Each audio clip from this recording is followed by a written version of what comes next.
Guys, welcome back. Wait, this is so weird. I'm like trying to hold my water and the microphone at the same time. Let me take a sip of water, okay, really quick.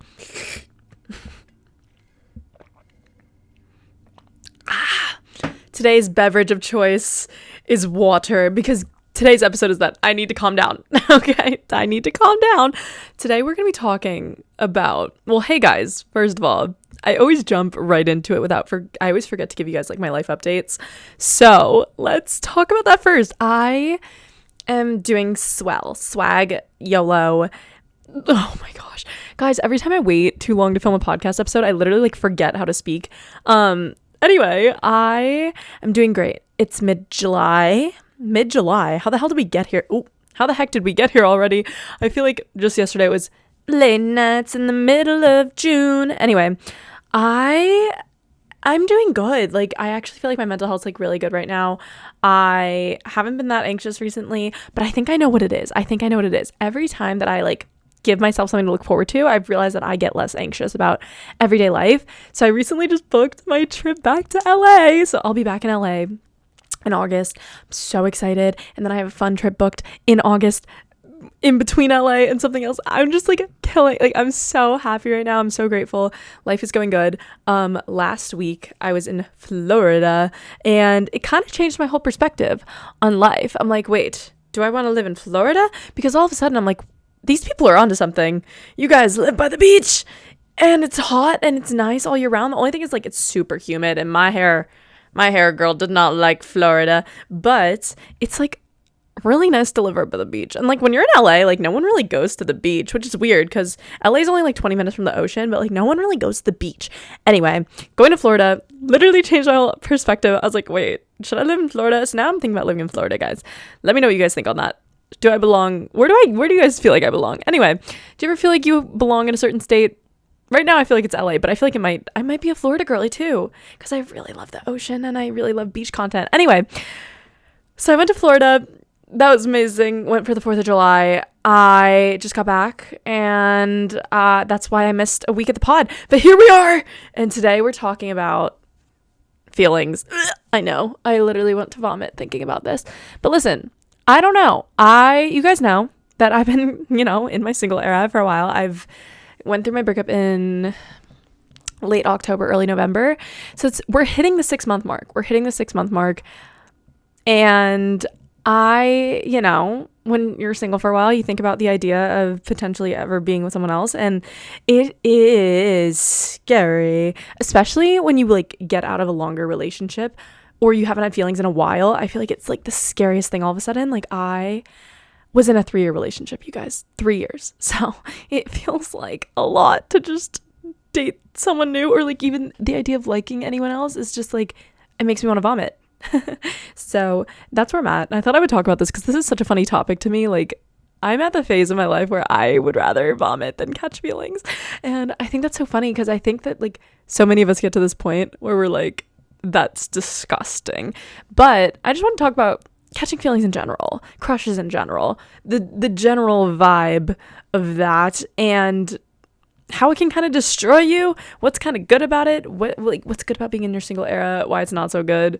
Let's just talk about everything, okay? That's on my mind. So, I'm in my single era. Let's talk about the pros and the cons here. I think, by the way, this is one of those episodes where I do not have a guide. I kind of have like barely some notes down next to me, but I'm just going to be talking whatever comes to my mind, which is kind of the best type of episode because I feel like it's super, super unfiltered. Like you guys really, really get the rawest, the most real part of me, which is good because that's what the podcast is called. Anyway, so I'm in my single era. Pros. I love it. I think that my mental health is the most stable it's been in so long. Yeah, there's ups and downs sometimes where I cry to My Tears Ricochet or Right Where You Left Me by Taylor Swift. But for the most part, being in your single era is fun. Like, I think that when you're in a relationship, sometimes you're like with that person for so long that like you kind of mesh into becoming that person. And even if you love the person, you don't really want to mesh into who you're dating. Okay. Like it's not like I want to be me, even if I love you, no thanks. I want to be me. So one thing about being in my single era is that you know, when you're dating and the other person's in a bad mood, you're gonna kind of put up with it. Sometimes you fight, sometimes you argue. Being in your single era, you can really just be by yourself. And that sounds self-explanatory, but I mean it. Like, it's so peaceful in a weird way to be comfortable with being single. Oh, the other thing, you guys, that I wanted to tell you guys is that it's been weird for me because I am someone who like has kind of been in relationships for a long time in my life. So being single is a new era for me. Like, I haven't done this in so long. So I don't know. It's just really interesting because I think this is the first time in my life where I actually feel comfortable, like completely comfortable with being alone and being by myself, which is a great and beautiful thing. And I feel like I've been trying to manifest that for so long. Like, I've said, you know, you need to spend time alone, you need to be by yourself, but I never really felt like I was there myself. Like, I never really felt like I was comfortable fully in being alone. Oh my gosh, my camera's focusing on the microphone, not me. Oh my gosh, it made me dark. Okay, well, my camera's glitching anyway. I feel like this is the first time that I feel really good being by myself. I think being in your single era allows you to focus on friendships more, which is freaking amazing. Like, I don't know. You don't always need to get romantic. Oh gosh, I'm really struggling with this sentence. You don't always need to get love from a romantic connection with somebody. I think that I've received the most purest forms of love from family, from friends. And you don't realize that till you're single for a while and you're like, wow, I didn't need romantic love. I needed maybe platonic love or like familial love. Like, there's so many other types of love out there that I feel like we're like forced to focus on like romance growing up, and like we're always taught to like look for romance and blah blah blah. But like, there's so many other types of love, and friendship, I just shook my camera, sorry guys. Friendship is like so freaking pure. Like, the idea that someone doesn't want anything from, you know what I mean? Like, it's really like pure friendship, and I have just loved investing my time into those types of relationships recently. And I think you should, if you catch yourself like always looking for romantic love or focusing on your crushes too much, like, think about the people in your life who are just there because they freaking love you and adore your personality and adore yourself. Like, you already have people who love you for you, and those are your friends. And like, I feel like we don't give friends enough credit, but like, true friendships where that person is your ride or die, that person just likes to be in your company, and you guys don't even have to talk, you just like hang out, you just be on each other's phones, and like, you don't have to do anything, and like, they don't drain your social battery. Like, that is so pure, and something that you should like value so much is friendship. So I don't know, I've been in that era where I'm just like, my friends, like, I don't know, I've never been a girl's girl, I've never like done this growing up, and now I'm at the point where I'm like, I just want to hang out with my friends, and like, it is such good energy being around your friends and not always focusing on who you're dating. It's amazing. It's honestly very stress relieving. So that's something that I think that's a huge pro of being in your single era, is just focusing on friendships more. As I was saying, I need to take a break because I was like getting to that point where I was speaking gibberish. I think we really downplay platonic love. Platonic love is one of the sweetest, purest forms of like a relationship you can have with someone. And like, just having that person who knows everything about you, knows your completely unfiltered self, and still loves you. Having a person where you guys don't even have to say anything, and you guys can just exist in each other's presence, and it's comforting and it's warm and it's nice. It's just one of the purest things on the planet. Best friends are such a gift, and like, friendships are such a gift when you find real people who truly care about you, and it is just so underrated. So I feel like spending time with my friends more has been like the best thing ever, and I've just like made so many friendships in the past 6 months that I would have never made, because guess what?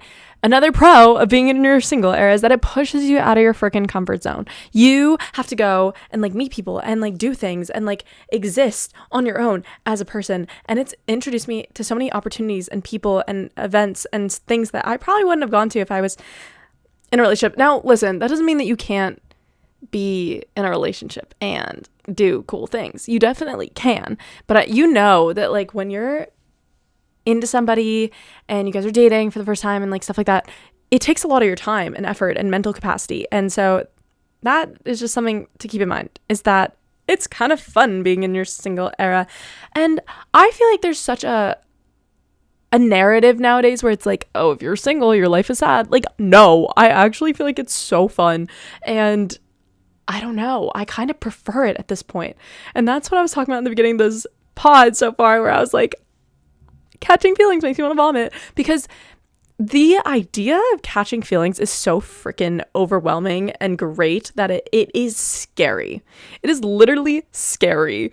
The idea of trusting someone, or like starting from square one and like building an entire relationship, like, you gotta be careful who you're trusting here. You gotta be careful with who you're placing your time and effort into, because you yourself are a gift. And that's something that I've realized recently, is like, you need to act like you're the prize here, because you are. If you're in your single era and you haven't met someone in a while and you're feeling like, you know, like you want to meet someone, don't just start looking for people, because you are a prize. You are a gift. Your energy and your time and your love is so valuable that you need to find the right person, not just any person. And that's something that is freaking important, okay? Because I feel like a lot of the times we just rush into liking people and we don't even know if we like them, or like the idea that we made up in our head of them.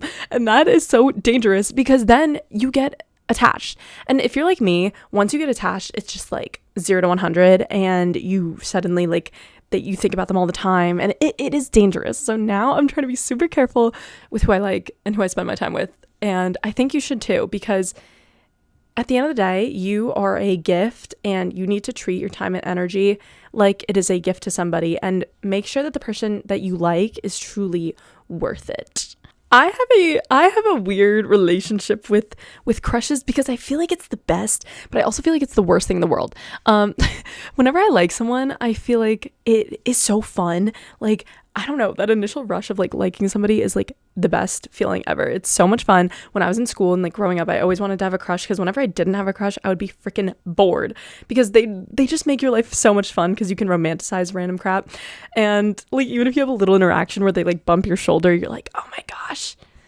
And it turns into like a freaking music video in your head. Like, like, it is so fun to be a romantic girly who lives in your head. I understand that. But it's also kind of the worst to have a crush, because I get so freaking enveloped in the idea of it, and I hate it. Like, I actually get to the point where I'm like, I'm thinking about this person way too much. Like, and if there's anything I've learned about life, it's that you can't want anything too bad. Like, if you want to manifest somebody, or like just attract somebody into your life, you honestly can't want it too bad. So one thing I hate about having a crush is I feel like I get weird. I feel like I get enveloped in the idea of me and them, and I try to like, and even if I don't want to think about them, I'm thinking about them, which is like the worst feeling ever, because I don't want to have a crush sometimes, and I still like people. So I am in this phase where I want to be really careful. But dude, catching feelings is just the freaking worst, because then you're thinking about them all the time, and you're like, what do I like about this person? What do I not like about this person? Like, you're imagining scenarios before you go to bed, and it's like, that is so gross. Like, I hate it so much, but it's kind of fun. But it's just the worst. But it's kind of fun. I don't know. I feel like I'm talking all over the place right now, but it's because that's how my mind is currently. And I'm just gonna ramble, because I feel like sometimes you guys relate to like the chaos in my life. So I'm just gonna be like really open about how I feel about things. And that's truly how I feel, is that it's disgusting but fun. But every time I like feel like I start to like someone, I literally want to just self-sabotage and never talk to them again, because I get scared. Because I think about it way too big picture, where I'm like, this is either the person I'm gonna, though I don't know why I think like this, but there's so many quotes on TikTok where it's like, this is either the biggest heartbreak of your life or the your soulmate. And I hate thinking about stuff like that. So I think what I'm learning to be less crazy and less obsessive is that you need to take a step back and think about how much of this is in your head and how much of this is real life. Because I feel like when we tend to over romanticize people, we give them more credit than what they deserve. And like, if you like someone, it's so easy to like imagine scenarios and picture what their personality is like in your head. And that is such a dangerous game, because once you do that, you're not even liking the real person. Like, you need to take time to get to know this person as a friend first. Oh my gosh. I am such a believer that you need to go from friends to lovers. Like, I am such a believer in that, because I feel like friendship is the only time where you really see people unfiltered. And until you're at that level with somebody, you don't know if you want to date them or not. I'm so convinced of this nowadays. So I'm in my era where I feel, I keep saying I'm in my era. I am. Eras tour. I still don't have tickets to that. But anyway, I feel like you have to go from friends to lovers. I feel like there's no other option. I feel like you need to know someone on that level where you know all their flaws and their red flags and stuff, and you're at that point where you can call each other out for stuff. And that's when you would know if you really want to date them, because you need to know the bad. You need to know the bad first, I feel like. Oh, this is all over the place. Another reason why I hate developing feelings for a human being is because I feel like my feelings start to depend on them. I hate when I'm on my phone and I get a notification and then I start smiling at their freaking name. You guys know exactly what I'm talking about. When you get a notification and you're like, it literally makes me want to vomit. One time I caught myself on camera, on video, simping the other day because I got a text from a person and I audibly giggled in this video. I was making a video ranting about something and I got the notification and I literally laughed and giggled and I like covered my mouth and I was like, oh, that was embarrassing. I needed a reality check. I hate when I get like that because I get so simpy. And I start to, whoa. Sorry guys, I've been going to the gym. If you're watching the video version, I just flexed. Anyway,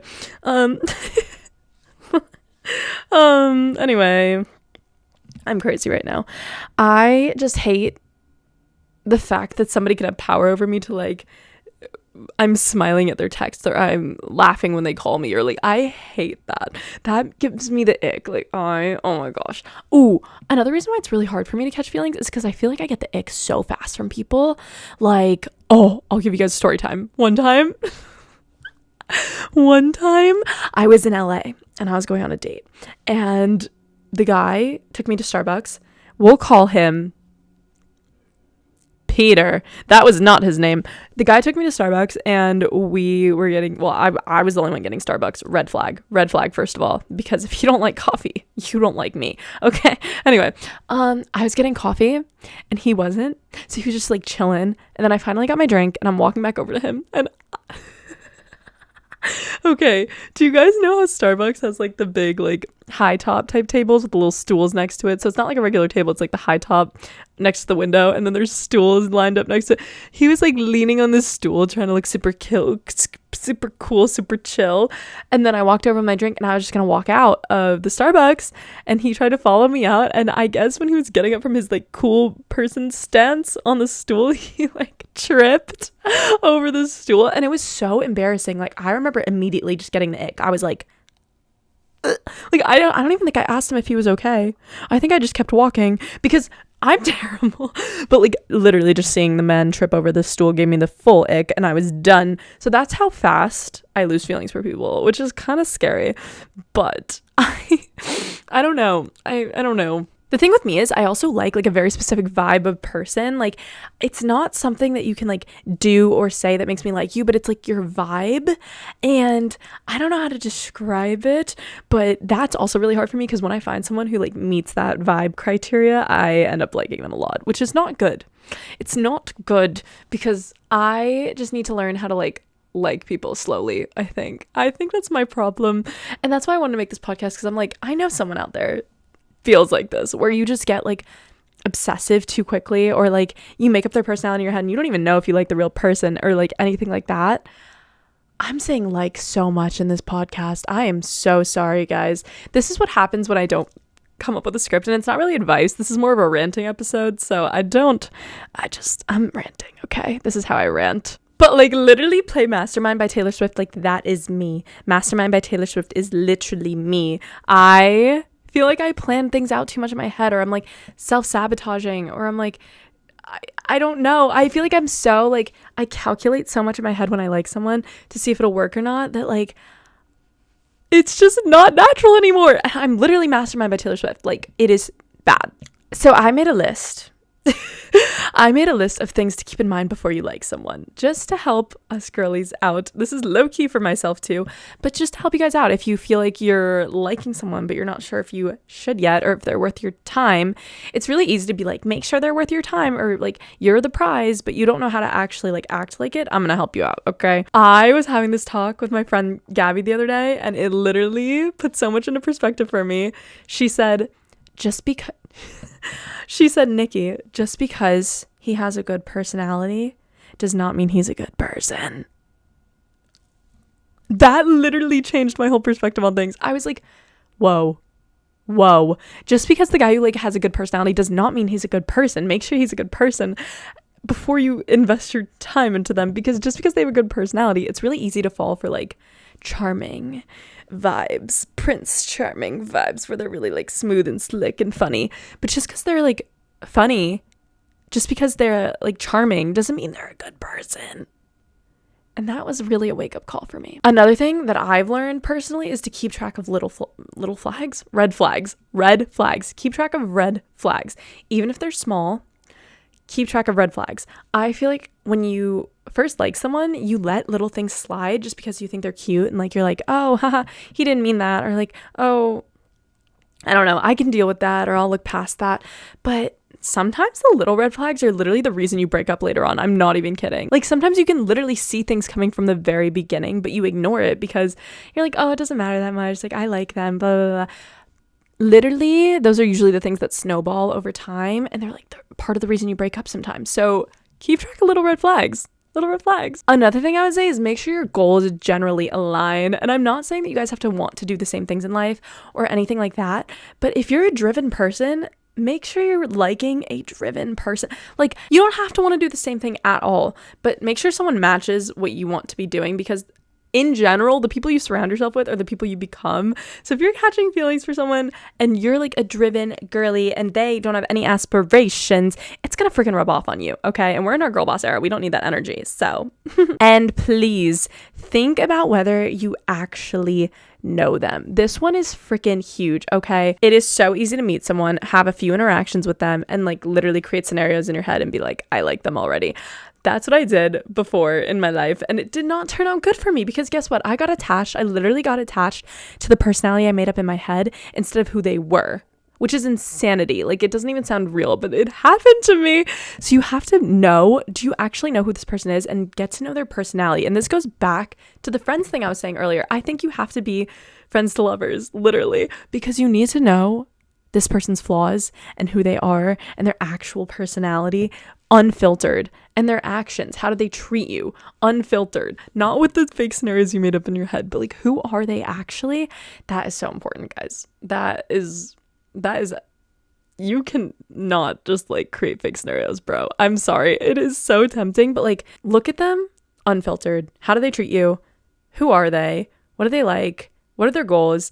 Make sure you have a criteria before you like someone, because that's how I'm going to be from now on, because I just cannot like people without this criteria, because you just set yourself up to get hurt if you don't. So that is my little advice on catching feelings and not being obsessive and taking it a little more slow. And I think that's really important to remember, because it's so easy to get wrapped up in things. And I know if you guys are hopeless romantics like me, you get wrapped up in things, but you need to make sure that you're not setting yourself up to get hurt. You need to make sure that you need to make sure that the person you're spending all this time and effort thinking about is worth it. Because at the end of the day, you are the prize. Your time, your effort, your energy is literally going to be the biggest gift to somebody. You are a thoughtful, magical little human, and don't just give that to anybody, okay? You need to focus on yourself. Have a criteria that people need to meet for you. Have standards, because then people are going to be like, wow, this girl, like, I have to work to win her over. And that's what you want. You want to be a bad bitty that people need to work for, okay? So put your hopeless romantic aside and actually be practical. Okay, I know it's hard, but I think that's what we need to do. I think that's what we need to do collectively. So that's the moral of the story for today. That's my lessons learned in the past few months about catching feelings. I hope you guys enjoyed this episode. It's very random for me, but I think it needed to be said. Because I think a lot of people listening to this podcast are hopeless romantics like myself. So I think these are good lessons. Okay. I don't know. I hope you guys enjoyed, and let me know what you want me to talk about next time. I can make the episodes more structured with more tips and such and story times. I just really wanted to come on here and rant, and yeah, I literally love talking to you guys. I love this podcast. I love you guys. Make sure you're following the pod, and rate the pod. If you have not already rated the pod, you can give it 5 stars if you want. and that would mean the world to me. And if you're not already following me on Snapchat, I post and talk to you guys every single day.